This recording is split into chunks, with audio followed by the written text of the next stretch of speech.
Коли кашель заважає, Брізард допомагає. Це відкладена поїздка Кіта Келлога. З чим вона може бути пов'язана, оскільки широко анонсувалося, що Келлог зробить такий тур Європою, відвідає Київ, ключових партнерів наших у Європі і, скажімо так, звірять годинники, якісь орієнтири собі окреслять стосовно можливих майбутніх перемовин або принаймні позицій різних сторін. Зараз бачимо, що ця поїздка відкладається. Чому, на твою думку, так і з чим це пов'язано? Так, дійсно, планувалася така поїздка, і більше того, ми точно її готували. Так, ми пам'ятаємо, що і українське МЗС заявляло про те, що буде такий візит відбуватися ще до інавгурації Трампа. Мені здається, що і президент Зеленський також підтверджував, що буде спецпредставник приїжджати. І дійсно, ця поїздка була фактично сформована так для того, щоб звірити годинники і сформувати якусь першу таку програму, яка з боку адміністрації Трампа, яка могла би потім більше лягати в контексті потенційних переговорів так про зупинення бойових дій. І там, і зокрема, і Париж мав бути включений, і Рим мав бути включений, там і Ватикан навіть мав бути включений. Тобто, дійсно, таке широке коло різних контактів. Наразі ми не маємо інформації, чому саме, принаймні, ЗМІ, медіа не дуже повідомляють, чому була скасована ця поїздка Келлога, але тут, очевидно, стає зрозуміло такий формат, що адміністрація Трампа все ще вирішила так вирішувати далі, так не тиснути питанням. Зокрема, ми дуже добре пам'ятаємо про те, що очевидно, що ті плани там вирішити війну за один день, там чи зупинити її, як Трамп заявляв, передвиборчий період. Це якась нісенітниця, так, і вже далі після цих зустрічей і з детальнішим знайомством ситуації під час його поїздок, там і зокрема знову ж таки зустрічі з Макроном і Зеленським, ми бачили, що вже лунають такі більш обережні заяви, які націлені на те, що треба більше часу, треба більше вибудовування цієї стратегії, так, оскільки далі я дотримуюсь цієї думки, неодноразово це говорив, про те, що Трампа не було і до сих пір немає якоїсь нормально побудованої стратегії, яким чином можна врегулювати цю війну, так, цю збройну агресію з боку Росії. І тому питання дуже є логічним, що напевно, що адміністрація вирішила взяти більше часу для того, щоб пропрацювати цей формат, і вже Кіт Келлог мав би їхати не з цією функцією розвідки, так, яку по суті сам Трамп зробив попередньо, а вже з функцією вносити якісь пропозиції, вести вже якісь домовленості так з партнерами. Це якщо думати раціонально, то це єдине ось такі пояснення спадає на думку. Але знову ж таки скажу, наразі невідомо, чому так різко були скасовані ці плани і перенесені на пізніше. Отже, завершення війни за 24 години дещо відкладається, бачимо графіку американського новообраного президента. У нас тут наші глядачі на Ютубі коментують цю ситуацію з Кітом Келлогом у такому ключі. Зокрема, наш глядач Анатолій пише про те, що Келлог послухав інтерв'ю Зеленського Фрідману, дещо спантеличений і не знає, що тепер робити. Якщо відкласти жартівливий тон в бік, то як взагалі ти би оцінив цю спробу налагодити діалог із прихильниками Дональда Трампа у США через це інтерв'ю із Лексом Фрідманом, яке стало дуже обговорюваним і, зрештою, популярним в американської англомовної аудиторії. Я дивився на перегляди в соцмережі X, на Ютубі. Видно, що це доволі велика аудиторія. І, справді, 3 години президент Зеленський окреслював, пояснював нашу позицію стосовно Росії, стосовно Путіна. Доволі емоційно це робив, так, і багато тем було розкрито, мені здається, у такому ключі, який зрозумілий прихильникам Дональда Трампа, прихильникам фан-базі Ілона Маска, зрештою сам Маск поширив це інтерв'ю. Наскільки вдається, власне, знаходити контакт у цьому сенсі в таких форматах? Я не є комунікаційником, тому не можу сказати, як це будується з точки зору комунікації. Тут фактично лише з часу можна буде сказати, наскільки це є успішна річ. Однак, якщо аналітично подивитися на цю всю складову, то ось цей підхід говорити не тільки з керівниками країн, так, але й з жителями країн. Це та фішка, яку комунікаційники, власне, команди Зеленського придумали вже достатньо давно і достатньо давно її опрацювали. Так, згадаємо, зокрема, оцей період виступів різних для урядів різних країн, так, і ті відомі промови, і багато в них це є звернення до жителів, так, які би мали би потім тиснути на своїх урядовців.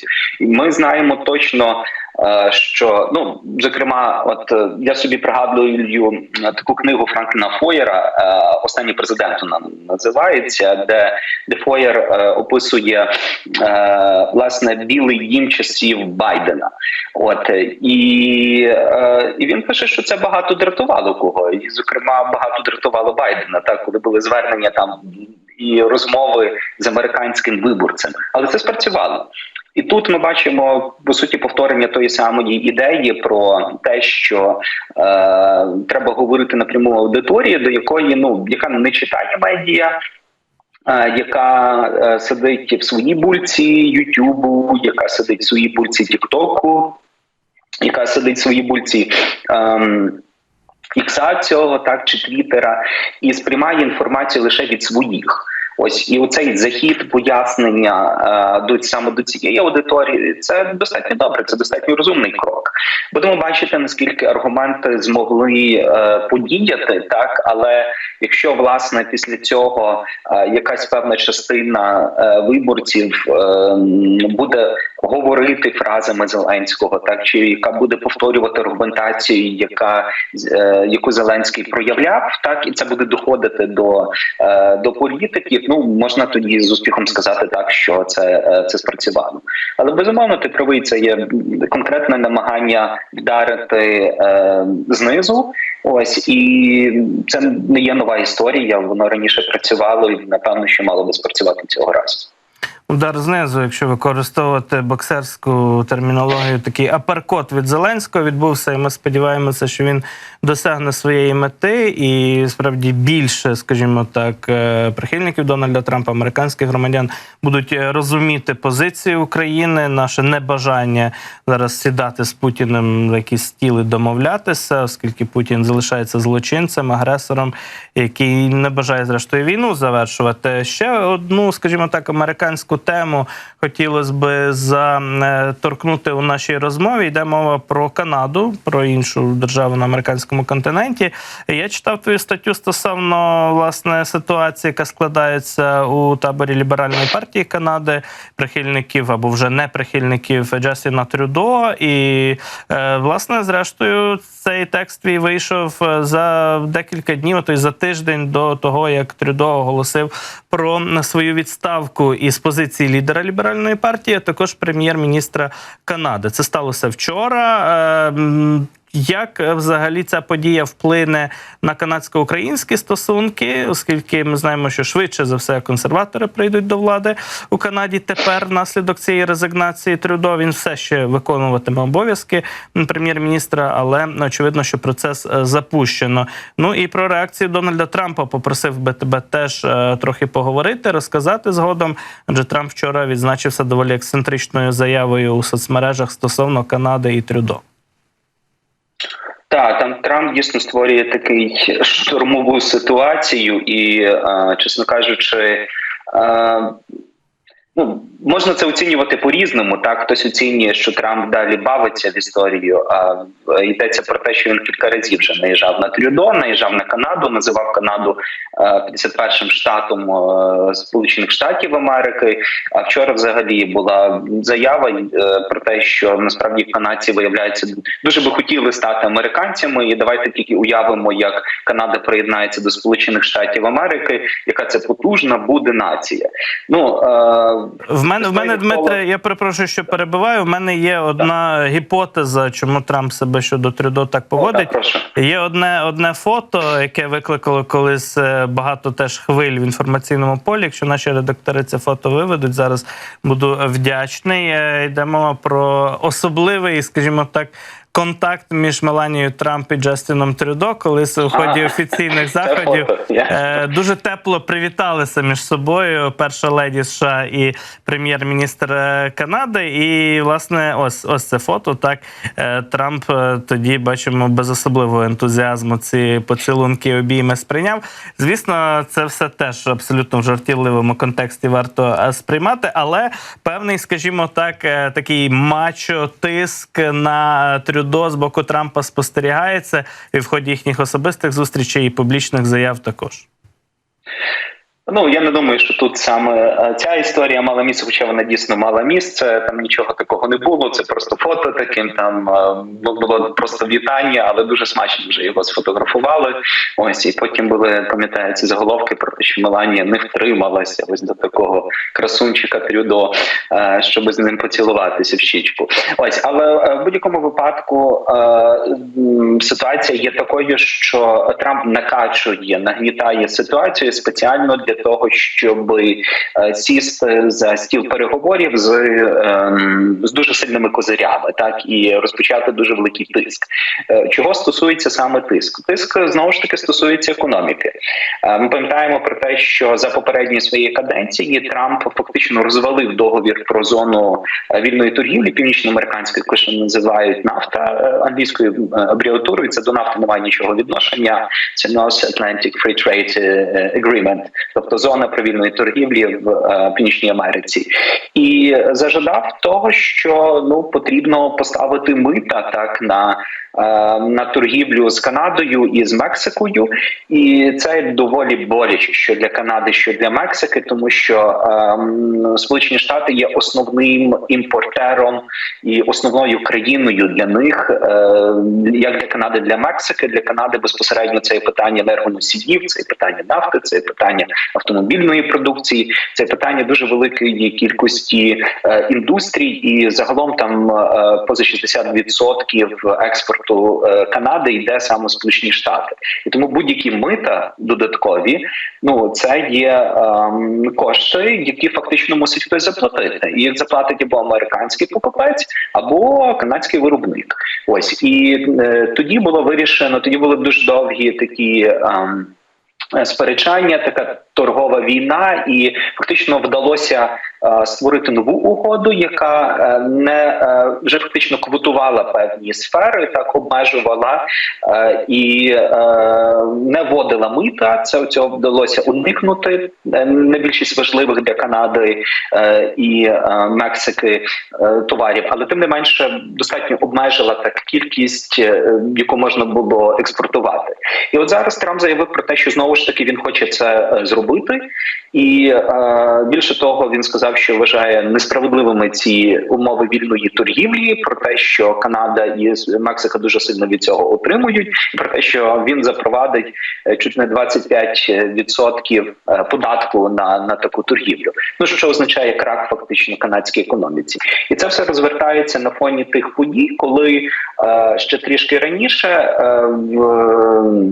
власне, в команді Трюдо, дивлячись, що йдуть свята, придумують історію про те, що давайте ми будемо ось виділяти гроші в деяких провінціях, дозволимо на те, щоб люди собі могли, таку оцю 1000, звісно, як нам в Україні виділяється, так само і канадці, це не якась новизна така.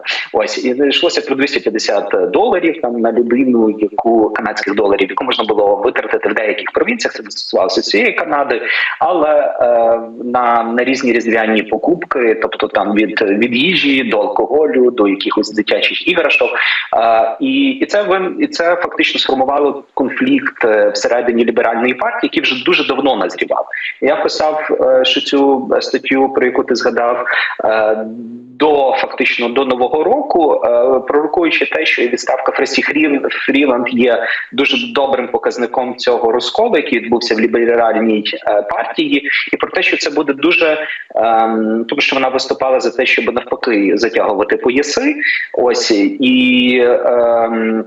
А тим не менше, ми маємо ситуацію, коли ліберальна партія зараз має дуже низький рейтинг, і антирейтинг Трюдо є дуже великий. І ми мали також ситуацію, коли більшість партій опозиційних, зокрема найбільша консервативна партія, так прямо обіцяла про те, що вона буде оголошувати вотом недовіри Трюдо. І я, чесно кажучи, не сподівався, що вчора сам Трюдо буде оголошувати про свою відставку. Однак я думав, що буде вчинений все-таки партійний з'їзд, який мав би відбутися завтра на нього. І таким чином була б сформована відставка. Ну, але ось Трюдо вирішив це зробити так самостійно. Історія ще далеко не закінчена. Так, те, що він оголосив про свою відставку з позиції лідера, з позиції прем'єр-міністра, як тільки ліберальна партія впорається і пройде процес знаходження нового лідера, то там ще є багато ком. В чому вони полягають? В тому, що Трюдо звернувся до генерал-губернаторки з проханням про те, щоб відстрочити діяльність уряду, а саме генерал-губернатор приймає рішення про те, як буде діяти уряд, і це продовжено до березня. І виглядає так, що опозиційні партії, які раніше закликали про те, що треба негайно канадський уряд Трюдо оголосити їм воту недовіру, що означає автоматично проведення нових виборів, що вони таки готові почекати до того часу, поки ліберальна партія не знайде собі нового очільника чи нову очільницю. І це може трішки протривати. Тобто ми в будь-якому випадку будемо мати вибори скоріше, ніж вони би мали відбутися. Вони мали відбутися в жовтні 2025 року, але невідомо ще в якій конфігурації і як вони будуть відбуватися, і хто, власне, з ліберальної партії, і хто очолить ліберальну партію. І там кілька кандидатур, включно самою Христією Фріланд, яку українці дуже добре знають. Є кандидатура Мелані Жолі, є кандидатура власне, соратників безпосередньо Трюдо. Мелані Жолі – це є міністерка закордонних справ, так? Є ще кандидатура Лебланка, є кандидатури взагалі не пов'язані з ліберальною партією, так? Але осіб, які б могли новими такими зайти в ліберальну партію, ось, і тому це далеко ще не закінчена історія. Але яким чином воно вплине? Грандіозно воно не вплине, тому що більше того, ми навіть бачили, що консерватори були більш проактивними в наданні допомоги Україні, принаймні закликали до цього. І єдине, що зараз є дуже незручний період, який Канада якраз заступає місце в Великій Сімці, та в групі 7, так званій Великій Сімці. І це був би дуже добрий час, який можна було б використати для того, щоб побудувати архітектуру нової допомоги Україні. Очевидно, що воно буде зроблено, але під канадським лідерством ми були б більш певні, що нова допомога, так, пам'ятаємо, що група 7, там 50 мільярдів, власне, видала цей пакет, яким ми користуємося зараз, і йшло про наступні пакети. Так, за допомогою канадського лідерства це можна було б зробити набагато комфортніше і краще. І зараз фактично без уряду це буде трішки важче, хоча я вірю, що все буде можливо. Дмитро, дякую за такий вичерпний аналіз. Дмитро Шеренговський був разом із нами. Говорили ми про міжнародну політику.